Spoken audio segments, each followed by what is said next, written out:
Hello and welcome to my YouTube channel. My name is Timileyin. Thank you so much for clicking on this video and watching it.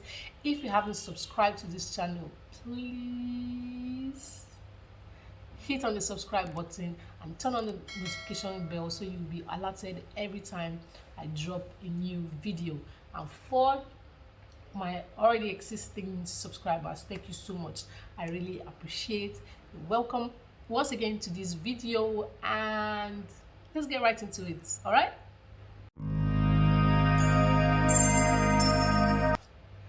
okay, so this video is going to be very short. It's going to be something that just came on my mind and I decided to share.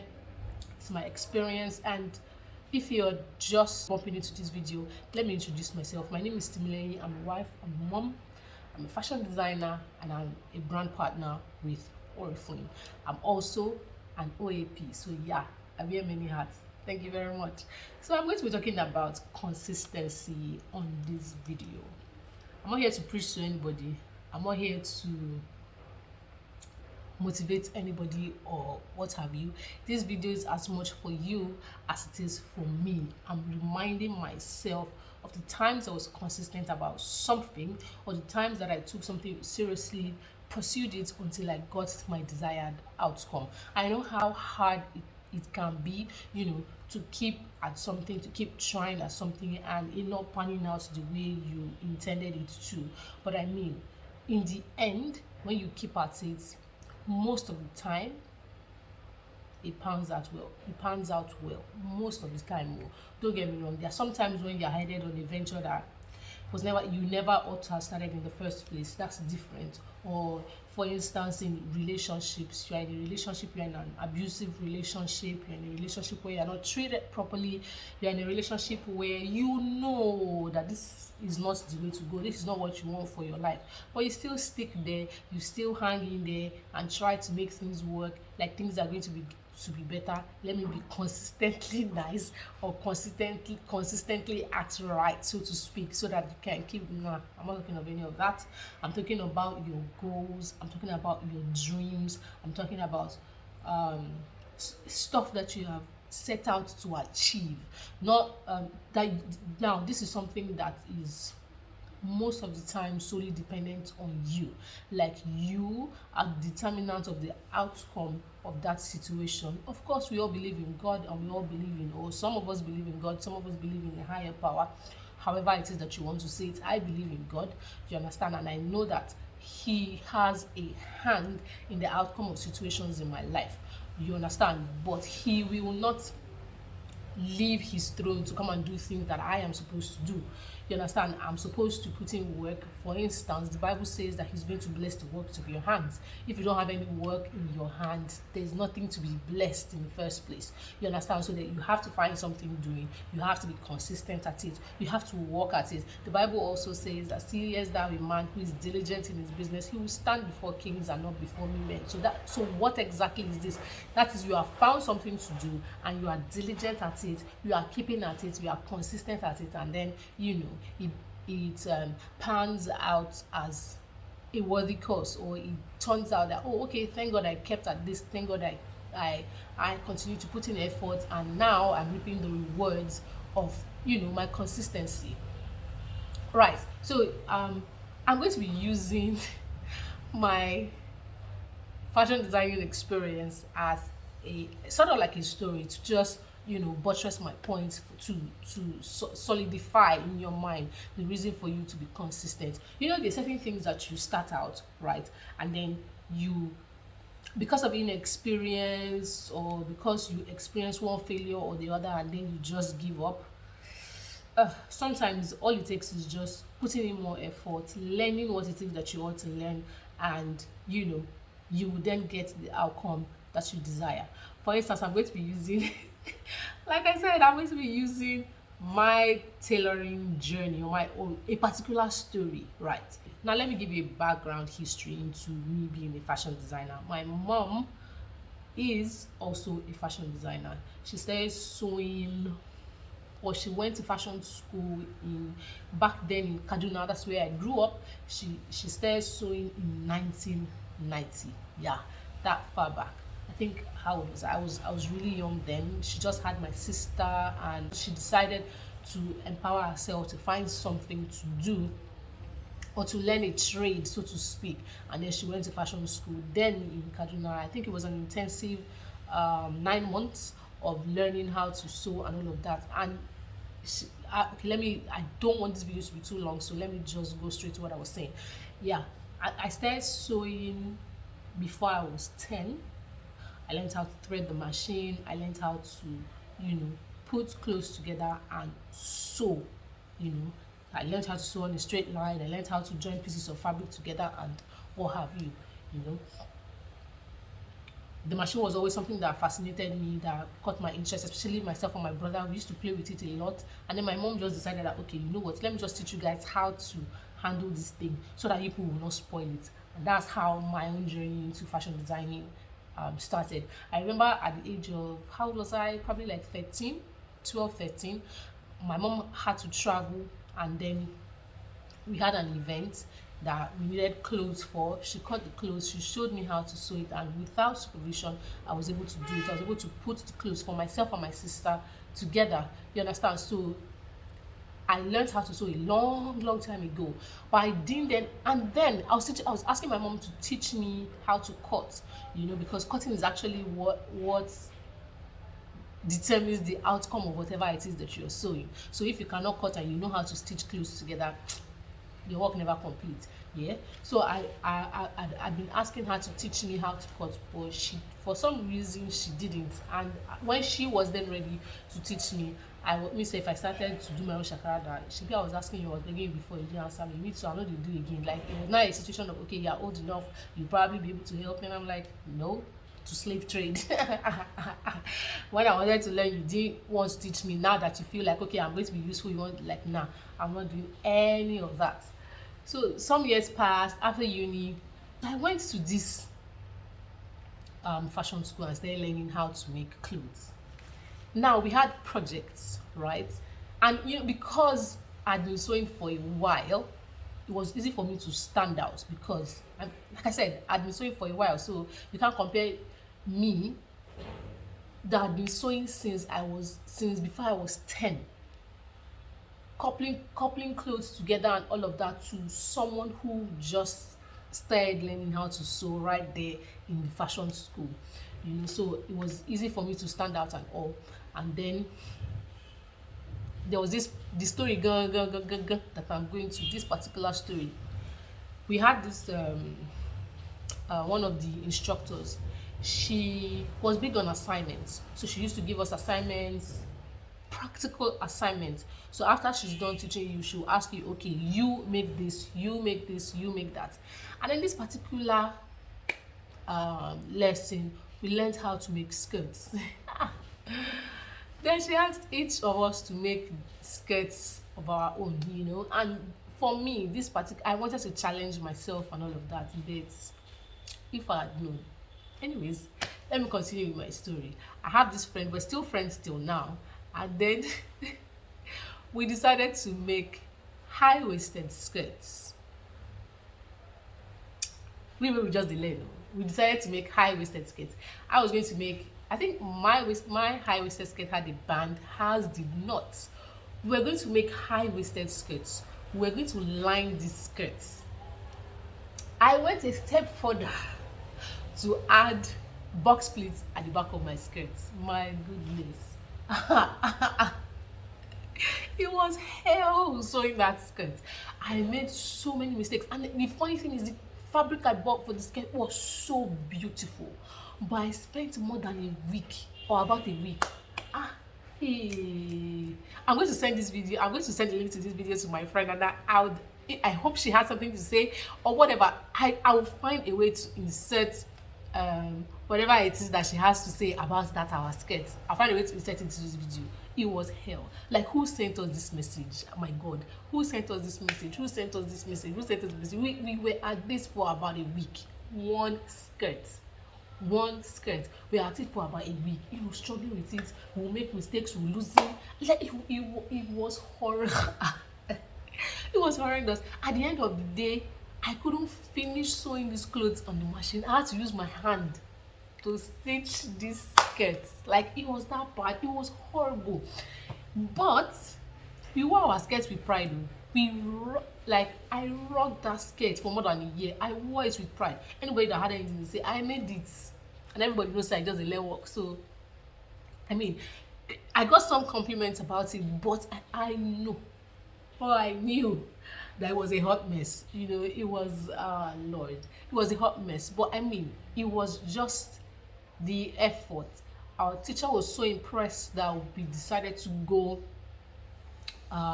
We decided to task ourselves that much, or exert ourselves that much. You know, like, you guys are just learning, and the regular skirt. Some people made skirts that weren't even lined, that didn't have any linings, but we put lining. You know, we took attention to stuff. We fixed zip with, man, it was a lot for a beginner. If you know anything about fashion designing, if you know anything about sewing, you will understand exactly what it is I'm saying. Your first skirt in your life that you ever cut and sew in your life, high-waisted pencil skirts, lined pencil skirts with box splits at the back. Please put some respect on my name. Ooh, wow. Anyway, anytime I remember the skirt, I'm like, wow, that was audacious, you know. And even though the outcome of the skirt wasn't fantastic, I kept at it, you know. Now, I can sew that kind of, I can sew like maybe 3 or 4 of that, cut and sew probably like 3 or 4 of such skirts in a day, you know, as long as there's power supply. And then, yeah, as long as there's power supply, I can cut and sew that kind of skirt probably like 3 or 4 in a day, without, you know, like, no exception, no stress, nothing. So what's my point? I went from sewing a high-waisted, a lined high-waisted pencil skirt with box split at the back for over a week, to being able to make the same skirts neater, more beautiful, more accurate. I probably won't have to. I probably won't even have to loosen a single stitch. I can make 3 or 4 of those in a day. So what has been the game changer? Repeatedly doing it over and again, failing, making my mistakes, and doing it over again. I also have a cousin who sews, and I remember going to his place for some tips. Then he makes men's clothes, and I was trying to do something. I made a mistake, and he was like, "Oh, this is wrong. You have to loosen it." I'm like, "Oh, okay."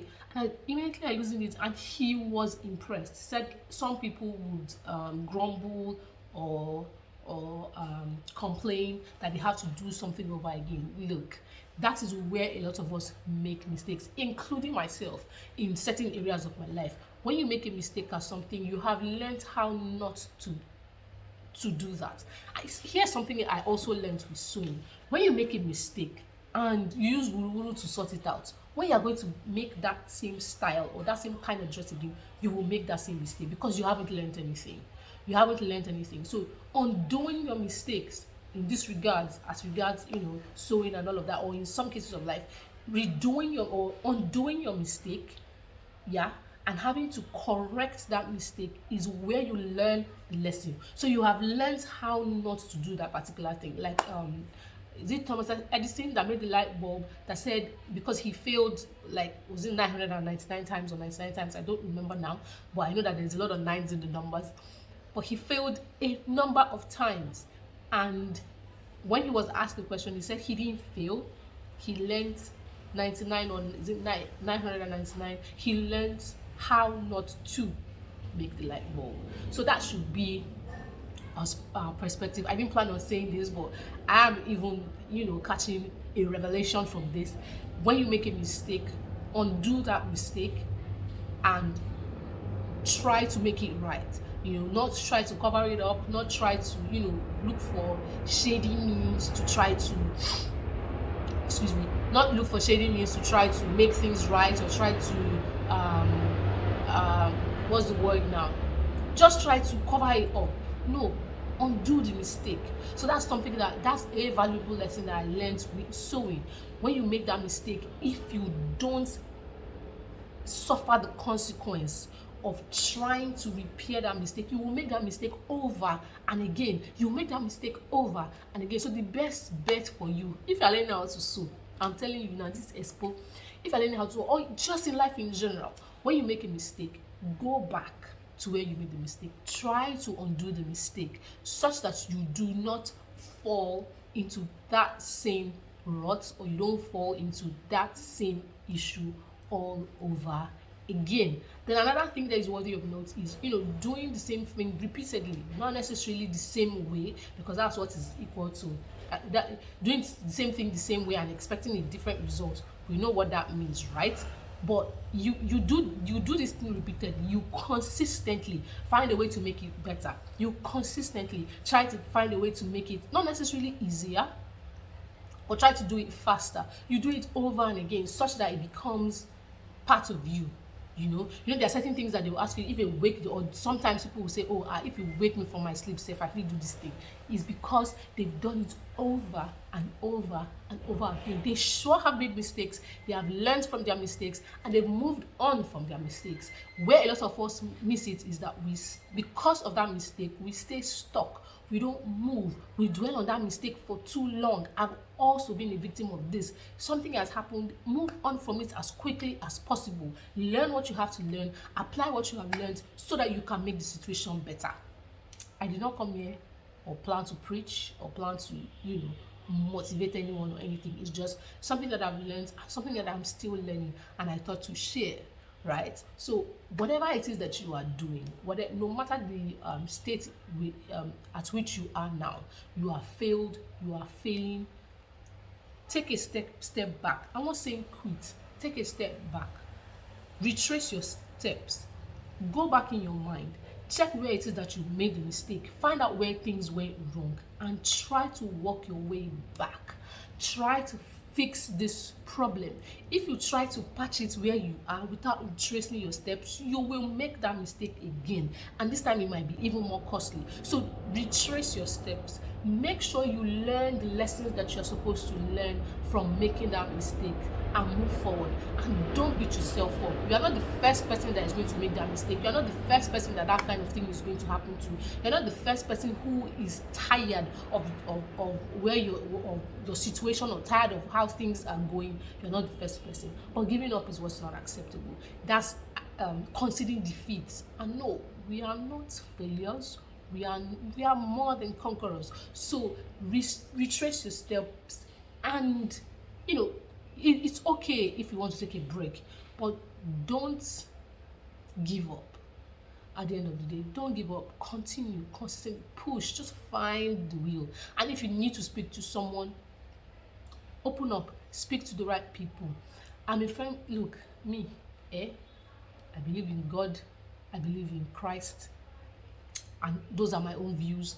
I'm not going to force my views on anybody. So sometimes when I'm in a situation where I just feel overwhelmed, I don't know what to do, and I pray about it, most of the time I find the right person to share my mind with, or to share my thoughts with, and then I find just that act of sharing alone, sometimes I begin to, because I'm talking about something, I begin to see, okay, maybe this can be the solution to this problem. That's just how I am. I'm not saying that that's going to work for you, but you can give it a try. You never know.